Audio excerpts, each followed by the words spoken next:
তিন দফা আদায়ে প্রধান উপদেষ্টার বাসভবন যমুনা অভিমুখে জগন্নাথ বিশ্ববিদ্যালয়ের শিক্ষার্থী শিক্ষকদের লং মার্চ ছত্রভঙ্গ করে দিয়েছে পুলিশ। ব্যারিকেড ভেঙে আন্দোলনকারীরা যমুনার দিকে যাওয়ার চেষ্টা করলে পুলিশ লাঠিপেটা, সাউন্ড গ্রেনেড, কাঁদানে গ্যাসের শেল ও জল কামান নিক্ষেপ করে তাদের লং মার্চ পণ্ড করে দেয়।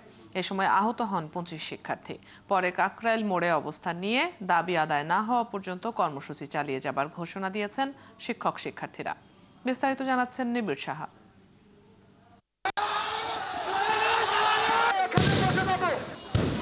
টিয়ারশেল, জলকামান আর সাউন্ড গ্রেনেডের শব্দে প্রকম্পিত রাজধানীর কাকরাইল মোড়।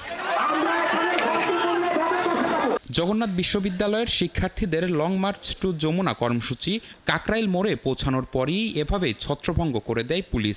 পরে পুলিশের দিকে ইটপাটকেল ছুড়লে আবারও অ্যাকশনে যায় বাহিনীটি। লাঠিপেটা করা হয় শিক্ষার্থীদের ওপর। এ সময় পুলিশের ছোড়া সাউন্ড গ্রেনেডের শেলের আঘাতে আহত হন নারী শিক্ষার্থী। স্বৈরাচারের যে স্টাইল, সেই স্টাইলে কেন আমাদের উপরে আঘাত করা হলো, কেন আমাদের শিক্ষকদের গায়ে হাত তোলা হলো? আমরা শান্তিপূর্ণভাবে এখানে অবস্থান কর্মসূচি করার জন্য এসেছিলাম। শান্তিপূর্ণ অহিংস আন্দোলনে পুলিশ অহেতুক শিক্ষার্থীদের উপর আমাদের উপর হামলা চালায়। সেই একই প্রবণতা যদি থাকে, আগের মতো আক্রমণাত্মক প্রবণতা, এটা মোটেই কোনো অবস্থায় আমরা পুলিশের কাছ থেকে আশা করি না। পুলিশ ঊর্ধ্বতন কর্তৃপক্ষ বলবো এই বিষয়ে যথাযথ ব্যবস্থা নেওয়ার জন্য। এর আগে বেলা 12:15টার দিকে বিশ্ববিদ্যালয় ক্যাম্পাস থেকে 3 দফা দাবিতে লং মার্চ কর্মসূচি শুরু করেন শিক্ষার্থীরা। পথে কোথাও পুলিশি বাধা না থাকায় খুব তাড়াতাড়ি কাকরাইলে পৌঁছে যান জবির হাজারের বেশি শিক্ষার্থী। 3 দফা দাবি আদায়ে কোনো 9-6 মেনে নেবেন না বলেও জানান তারা। আজকে মেনে নিতে হবে, আজকে না মানা পর্যন্ত আমরা যমুনা থেকে কেউ আসবো না। আমরা সবাই যমুনাতে অবস্থান কর্মসূচি নেব। আবাসন সমস্যার সমাধান না হওয়া পর্যন্ত ৭০% শিক্ষার্থীকে আবাসন বৃত্তি বা আবাসন ভাতার ব্যবস্থা করে দিতে হবে। পুলিশি হামলার পর পরিস্থিতি স্বাভাবিক হলে শিক্ষার্থীরা অবস্থান নেয় কাকরাইল মোড়ে। অবস্থান নেন শিক্ষক প্রতিনিধিরাও। কোনো সিদ্ধান্ত না আসা পর্যন্ত কাকরাইল মোড়ে অবস্থান ধরে রাখার হুঁশিয়ারি তাদের। আমরা এখানে আসি আশা করি যে সরকার যেহেতু আমাদের আন্দোলনের ফসল অথবা আন্দোলনকে উনি স্বাগত জানাবেন, এটাকে উনি ষড়যন্ত্র মনে করবেন না, অবিশ্বাস করবেন, আমার দৃঢ় বিশ্বাস। আর না হলে আমাদের আন্দোলন চলতে হবে, আমরা দাবি না আমরা পর্দাপে যেতে পারবো না। পুলিশের সঙ্গে সংঘর্ষে জগন্নাথ বিশ্ববিদ্যালয়ের প্রায় অর্ধশত শিক্ষার্থী আহত হন। নিবিড় সাহা, ৭১, ঢাকা।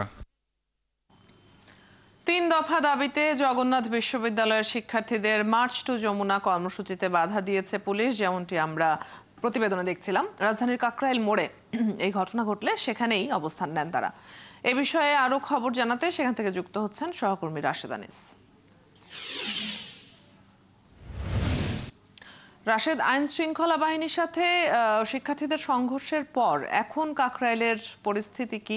আর ডিএমপি থেকে বারবারই ঘোষণা দেওয়া হয়েছিল যে যমুনার আশেপাশে কোনো ধরনের মিছিল, মিটিং, আন্দোলন করা যাবে না। এরপরেও যেহেতু তারা যমুনার উদ্দেশ্যে লং মার্চ করছিলেন, এ নিয়ে তাদের বক্তব্য কি?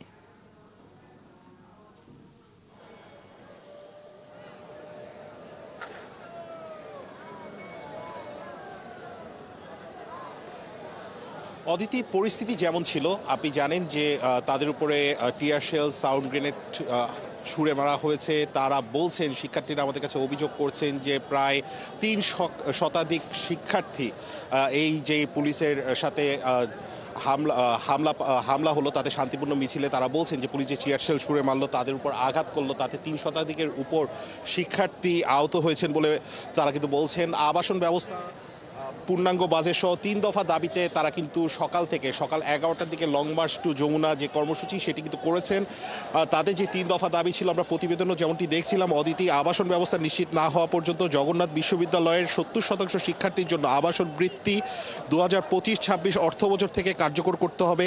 তাদের প্রথম দাবি, জগন্নাথ বিশ্ববিদ্যালয় 2025-26 অর্থবছরের জন্য প্রস্তাবিত পূর্ণাঙ্গ বাজেট কাটছাট না করেই অনুমোদন করতে হবে। তাদের দ্বিতীয় দাবি, জগন্নাথ বিশ্ববিদ্যালয়ের দ্বিতীয় ক্যাম্পাসে কাজ পরবর্তী একনেক সভায় অনুমোদন করে অগ্রাধিকার প্রকল্পের আওতায় তা বাস্তবায়ন করতে হবে। মূলত কিন্তু শিক্ষার্থীরা বলছেন এই যে তাদের যে দাবিগুলো, সেই দাবিগুলো আসলে যৌক্তিক। বছরের পর বছর ধরে তারা কিন্তু নানা ধরনের বৈষম্যের শিকার হচ্ছিলেন। তারা কিন্তু বলছিলেন যে তাদের কোনো আবাসন সুবিধা নেই, খাওয়া দাওয়ার ব্যাপক কষ্ট, পড়াশোনা নিয়ে ব্যস্ত থাকার কথা, তাদের মৌলিক চাহিদা মেটানোর জন্য টিউশন করতে করতে পড়াশোনার সময় শেষ হয়ে যায়, এমন কিন্তু নানা ধরনের অভিযোগ করছিলেন। কিন্তু কোনোভাবেই কিন্তু সরকারের কোনো দৃষ্টিপাত হয়নি।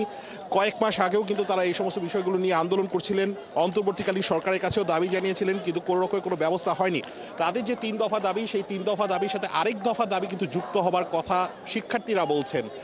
শিক্ষার্থীরা বলছেন তাদের যে শান্তিপূর্ণ যেই কর্মসূচি, সেই কর্মসূচিতে পুলিশের বাধা এবং তাদের উপর হামলা করার প্রতিবাদে তারা চান যারা জড়িত রয়েছে সেই জড়িতদের চিহ্নিত করে, সিসিটিভি ফুটেজ দেখে চিহ্নিত করে তাদের বিরুদ্ধে ব্যবস্থা নেওয়া হোক।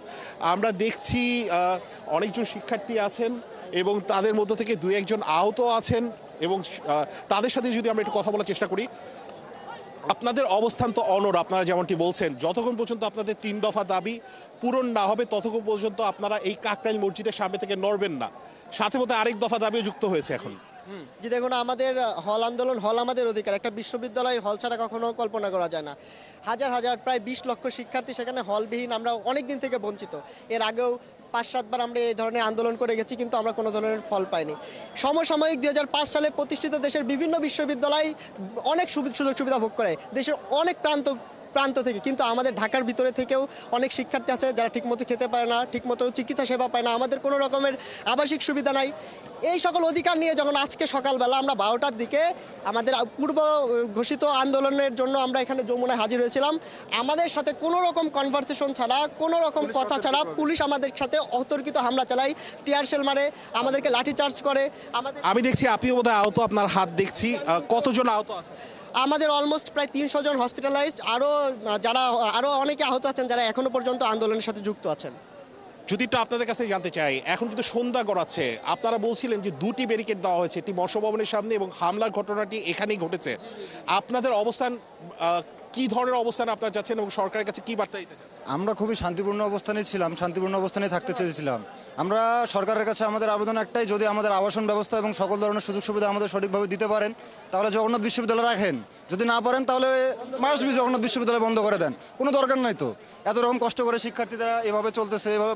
আপনারা আবাসন ব্যবস্থাকে গুরুত্ব দিচ্ছেন, তার সাথে যে 2 দফা দাবি রয়েছে, সব মিলে 3 দফা দাবি, সেই 3 দফা দাবিকে গুরুত্ব দিচ্ছেন এবং সাথে কিন্তু শিক্ষকরাও জড়ো হয়েছেন আমরা দেখেছি, এবং তারা কিন্তু বলছেন যে তাদের অবস্থানে তারা অনড় এবং সেই অবস্থানটি যতক্ষণ পর্যন্ত তাদের দাবি মানা না হবে তাদের সেই আন্দোলন চলমান থাকবে।